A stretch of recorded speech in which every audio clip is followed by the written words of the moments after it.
झारखंड की खतियान नीति पर बोले केंद्रीय मंत्री अर्जुन मुंडा। कहा, खतियान संबंधित फैसला दूरगामी राजनीतिक लाभ का कारण भी हो सकता है। 1932 के खतियान से संबंधित लाया गया प्रस्ताव आनन फानन में लिया गया फैसला हो सकता है। उक्त बातें सेवा पखवाड़ा के दौरान सरायकेला सदर अस्पताल में रक्तदान शिविर के दौरान आदिवासी मामलों के केंद्रीय मंत्री अर्जुन मुंडा ने कही। उन्होंने कहा कि खतियान संबंधी फैसला दूरगामी राजनीतिक लाभ का कारण भी हो सकता है। उन्होंने कहा कि सहचर भाव से समाज सेवा में जुड़े रहे। पर्यावरण सुरक्षा के साथ पूरे देश भर में सेवा पखवाड़ा मनाया जा रहा है। रक्तदान महादान है। आपके द्वारा किए गए इस दान के किसी भी जीवन की रक्षा होती है। प्रधानमंत्री नरेंद्र मोदी के जन्मदिन के अवसर पर शुरू हुए सेवा पखवाड़ा के निमित्त भाजपा सरायकेला खरसवां युवा मोर्चा द्वारा सरायकेला सदर अस्पताल में रक्तदान शिविर का आयोजन शनिवार को किया गया। पीएम मोदी के जन्मदिन पर राजभवन में मोदी @20 पुस्तक का विमोचन। राज्यपाल रमेश बैस ने कही ये बात। झारखंड के राज्यपाल रमेश बैस ने कहा कि प्रधानमंत्री नरेंद्र मोदी का प्रभाव और उनकी लोकप्रियता सिर्फ देश तक ही सीमित नहीं है बल्कि विश्वव्यापी है। आज पूरा राष्ट्र यशस्वी प्रधानमंत्री का जन्मदिन पूरे उत्साह के साथ मना रहे हैं। उन्होंने प्रधानमंत्री के स्वास्थ्य एवं दीर्घायु जीवन की कामना करते हुए कहा कि प्रधानमंत्री नरेंद्र मोदी ने अपने कार्यों से पूरे विश्व में भारत का गौरव एवं सम्मान बढ़ाया है। राज्यपाल राजभवन में प्रधानमंत्री के जन्मदिन के अवसर पर प्रधानमंत्री नरेंद्र मोदी पर आधारित मोदी @20 पुस्तक का विमोचन किए। इस अवसर पर सांसद दीपक प्रकाश, सांसद आदित्य साहू, विधायक भानु प्रताप शाही समेत अन्य उपस्थित थे। स्वास्थ्य मंत्री बन्ना गुप्ता ने किए गणपति के दर्शन, राज्य विकास की मांगी दुआ। झारखंड सरकार के स्वास्थ्य मंत्री बन्ना गुप्ता बिना लाव लश्कर के कदमा गणेश पूजा मैदान पहुंचे और गणपति की पूजा कर राज्य की खुशहाली की कामना की। इस मौके पर उन्होंने कहा कि उन्हें सादगी में रहना पसंद है। पूजा समिति की ओर से उनका स्वागत किया गया। स्वास्थ्य मंत्री बन्ना गुप्ता अपने विधानसभा क्षेत्र के कदमा गणेश पूजा मैदान में आयोजित गणेश पूजा पंडाल पहुँचे, भगवान गणेश के दर्शन किए। खास बात यह रही की वो बिना बॉडीगार्ड के ही कदमा मैदान पहुंचे थे। आम लोगों के साथ कतार में लगकर उन्हें गणपति के दर्शन किए। उसने राज्य के विकास और लोगों की खुशहाली की कामना की। लोग अपने बीच मंत्री को पाकर काफी खुश दिखे।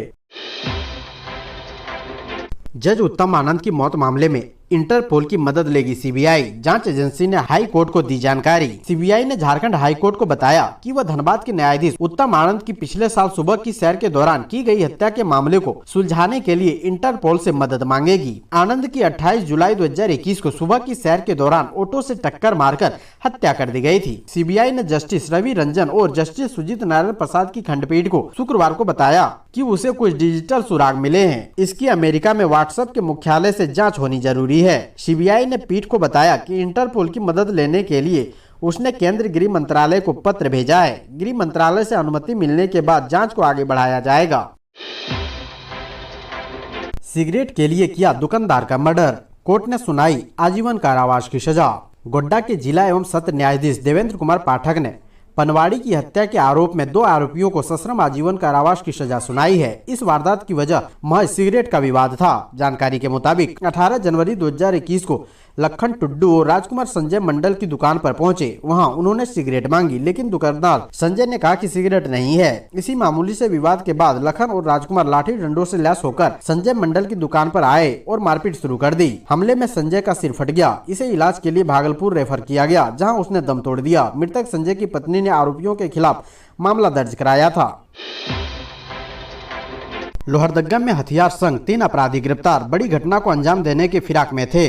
लोहरदगा जिले के कुड्डू थाना क्षेत्र के छोटकी चांपी खरवा गढ़ा तालाब के पास से कुड्डू थाना पुलिस ने हथियार गोली के साथ 3 अपराधियों को गिरफ्तार किया है। इन अपराधियों की हुई जांच में 9 mm का पिस्टल और 2 कारतूस भी मिला। पुलिस पूछताछ में पता चला ये तीनों अपराधी किसी बड़ी घटना को अंजाम देने के फिराक में थे। इसकी गुप्त सूचना एसपी आर राम कुमार को लगी, जिसके बाद एसपी ने कुड्डू थाना प्रभारी अभिनव कुमार की अगुवाई में पुलिस टीम गठित कर सूचना का सत्यापन करते हुए अपराधियों को चिन्हित कर गिरफ्तार करने का निर्देश दिया। एसपी से मिले निर्देश के बाद कुड्डू थानेदार ने तीनों अपराधियों को हथियार के साथ गिरफ्तार कर बड़ी घटना होने से पहले रोक दिया।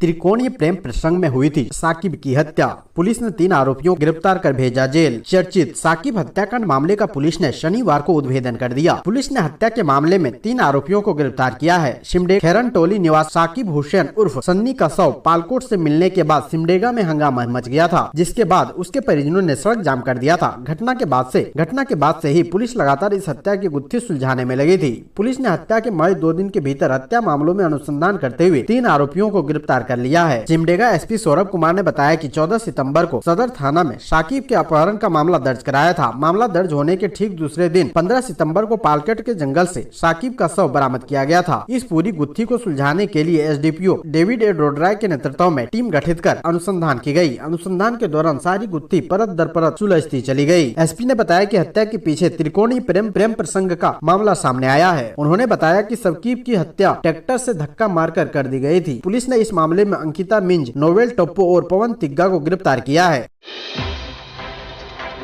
बच्चा चोर समझकर गिरिडीह के युवक को धनबाद में पीट कर हमेशा के लिए कर दिया खामोश। गिरिडीह अहिल्यापुर थाना क्षेत्र के बुधुडी गांव निवासी 27 वर्षीय प्रदीप रवानी को बुधवार रात को धनबाद के कोला कुष्मा में बच्चा चोर कहकर लोगों ने जमकर पिटाई कर दी। बाद में SNMMCH में इलाज के दौरान शुक्रवार रात को उसकी मौत हो गई। स्वजनों ने शनिवार को बिना पोस्टमार्टम के शव को गाँव लाकर अंतिम संस्कार कर दिया। घटना से स्वजन काफी सहमे हुए हैं। उन्होंने इस घटना की जानकारी प्रशासन को नहीं दी है। अचानक हुई इस घटना से पूरा परिवार दुखी है। प्रदीप रवानी की पत्नी लक्ष्मी देवी ने बताया कि बुधवार को उनके पति के पेट में दर्द शुरू हो गया था। इस पर उसकी सास मालती देवी व जीजा पिंटू रवानी उन्हें इलाज के लिए SNMMCH ले गए। वहां डॉक्टर ने उन्हें भर्ती कर इलाज शुरू किया। दर्द से राहत होने पर बुधवार आधी रात को उसने पति को सोता हुए छोड़ अस्पताल से बाहर चले गए। सुबह मरीज को बेड पर नहीं देखकर खोजबीन शुरू हुई। इस दौरान एक राहगीर ने बताया कि कोला कुष्मा में कुछ लोग एक अज्ञात व्यक्ति की पिटाई कर रहे थे। जानकारी मिलने पर दोपहर के 12 बजे कोला कुष्मा के समीप एक झाड़ी में उनके पति अधमरी स्थिति में मिले।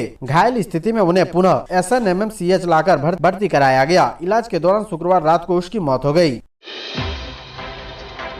खुट्टी में जंगली हाथी ने बुजुर्ग को कुचलकर मार डाला। परिजनों को दी गई 15,000 की सहायता राशि। खुट्टी जिला में हाथियों का उत्पात जारी है, जिससे ग्रामीणों का जीना मुहाल कर दिया है। जंगली हाथी कभी गांव में घुसकर फसलों को रौंद देते हैं तो कभी ग्रामीणों के घर ध्वस्त कर देते हैं। इतना ही नहीं, ये हाथी बड़ी बेरहमी से ग्रामीणों की जान भी ले लेते हैं। ताजा मामला कर्रा प्रखंड के जरियागढ़ थाना क्षेत्र का है, जहाँ एक जंगली हाथी ने नौरिंगा गाँव के रहने वाले 60 वर्षीय बोधन सिंह को कुचलकर मार डाला। परिजनों से मिली जानकारी के अनुसार बोधन सिंह की बहू को प्रसव के लिए कर्रा सामुदायिक स्वास्थ्य केंद्र में लाया गया था। बोधन सिंह अपनी बहू को देखने के लिए साइकिल लेकर सामुदायिक स्वास्थ्य केंद्र जा रहा था। बुजुर्ग बोधन अपने घर से निकलकर DAV स्कूल स्थित टोलवा पत्रा के पास पहुंचा ही था कि बीच रास्ते में जंगली हाथी ने उस पर हमला कर दिया। हाथी ने बोधन पटका और फिर सिर व उसके शरीर के अन्य हिस्से को कुचल दिया, जिससे घटना स्थल पर ही मौत हो गई। इधर फॉरेस्टर ने परिजनों नगद 15,000 रुपए सहायता राशि दी।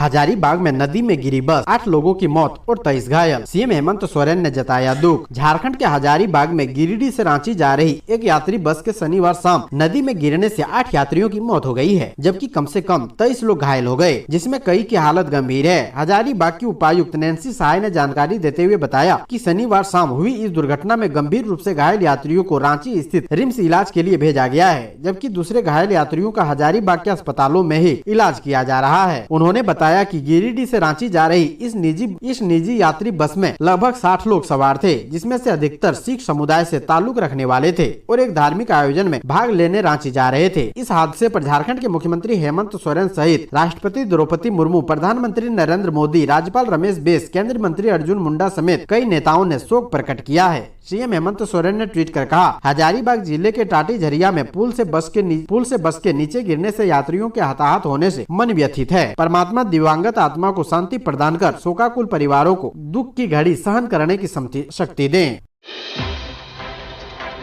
इंटर की 2 छात्राओं से रेप, 72 घंटे के अंदर 8 आरोपी गिरफ्तार। झारखंड के गिरिडीह जिले के बिरनी थाना क्षेत्र में इंटरमीडिएट की 2 नाबालिग छात्राओं के साथ गैंग रेप का मामला सामने आया है। बिरनी प्रखंड की दोनों नाबालिग छात्राएं विद्यालय पढ़ने गई थी। इस बीच कुछ कागजात पर जेरोक्स कराने फोटोकॉपी की दुकान पर पहुंची। तभी श्रीकांत वर्मा गाड़ी से वहां आया और दोनों लड़कियों को जबरन गाड़ी में बैठाकर फरार हो गए। इसके बाद दोनों को हरदिया जंगल ले गया। गाड़ी में श्रीकांत वर्मा और उसका ड्राइवर था। दोनों ने छात्राओं से दुष्कर्म किया। खबर के अनुसार चंद्रमरानी गांव के चारों आरोपियों ने नाबालिग छात्राओं से दुष्कर्म करने के बाद दुष्कर्म के साथ छात्राओं के परिजनों से फिरौती वसूली करने की योजना बनाई। इसी लिहाज से दुलार मंडल इसकी गाड़ी में बैठकर गाड़ी को जंगल की ओर ले गया, लेकिन जंगल में छात्राओं से जोर जबरदस्ती के दौरान ही मवेशी चरा रही कई महिलाओं की नजर पड़ी। वे दौड़कर गाड़ी के नजदीक पहुंची। तब तक सभी आरोपी गाड़ी लेकर फरार हो गए, जबकि दोनों छात्राओं को महिलाओं ने उनके घर पहुँचा दिया।